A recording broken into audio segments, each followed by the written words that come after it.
Hi everyone, Pastor Bill Marsh here. I'm doing a series on the book of Revelation. Revelation, is not about death. It's about life. It's about eternity forever.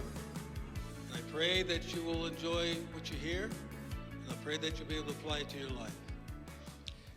Hi everyone, Pastor Bill Marshall, Future Revealed, episode 14. Today I'm going to be talking about, I call it rehash. It's like a recap if you want to call it, but I call it rehash. But before I do that, I want to explain about what there is in Revelation. From chapter 4 through verse 19, we have what we call interludes. Now, an interlude is simply a intervening or interruptive period, or simply, if you want to call it a flashback. You know, when we go to a movie, we go to this movie, it'll come out there and say 5 years before, and then it'll go back. Well, this is exactly what happens when you read Revelation. Revelation is in interludes. And the interludes, there's like 7 interludes. 1 is chapters 4 and 5. 2 is chapter 7. 3 is chapters 10 and 11. 4 is chapters 12 and 13. 5 is chapter 14. 6 is chapter 17 and 18, and 7 is chapter 19. I believe by understanding these interludes, the book of Revelation opens up your mind to exactly what's being said. From there, I want to go back now, and I want to talk about what we've talked about these last 13. Like I said, I'd like to rehash a little bit. We talked about the church. The church is now gone. So now it's just those who are left behind. And I believe that when the church is gone, is that things will happen. There'll be a lull. A lot of people believe that the tribulation happens immediately. I don't believe so. I don't believe that. And I have my reasons for that. And if I'm wrong, that's okay. But my reason is this: is that there's chaos going on.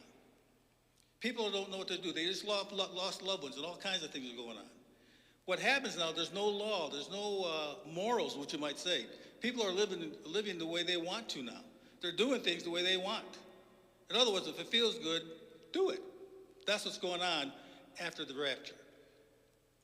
And I believe that after the rapture, I believe that the Ezekiel 38 and 39 will take place. And what reason why I believe that is because God comes down, he puts a hook in Russia's jaws. He says you're going to go and attack, as usual, go for a spoil. Not only is it Russia, but it's all of Saudi Arabia, the Middle East countries and all that. They're coming down. And God destroys them on the mountain of Israel. He does it with a hailstone, a fire and brimstone. Not only that, he tells us in chapter 39 that he did it. That was his doing of destroying the nations. Now, I believe at this point, after the rapture, I believe that the Antichrist and the false prophet and 144,000 are born. And the reason, now people have asked me, okay, now Pastor Bill, what about the 144,000? Could they be here now? I don't believe they could be, because see, if they are here now, and the church is raptured, that 144,000 be raptured with them.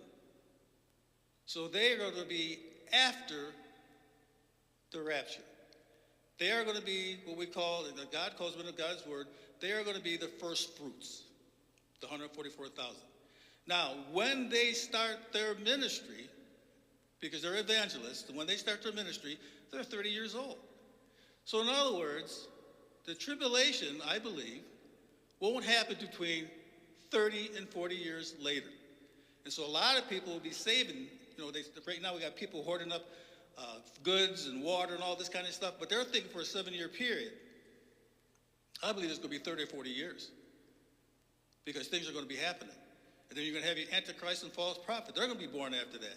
And what's going to be happening is that these groups of people, they're going to be growing up during that period of time, understanding what's going on with the world. And this is one way that Satan is going to get powerful, because he's going to know what's going on. I want to thank you for this point. May God's blessings be upon you.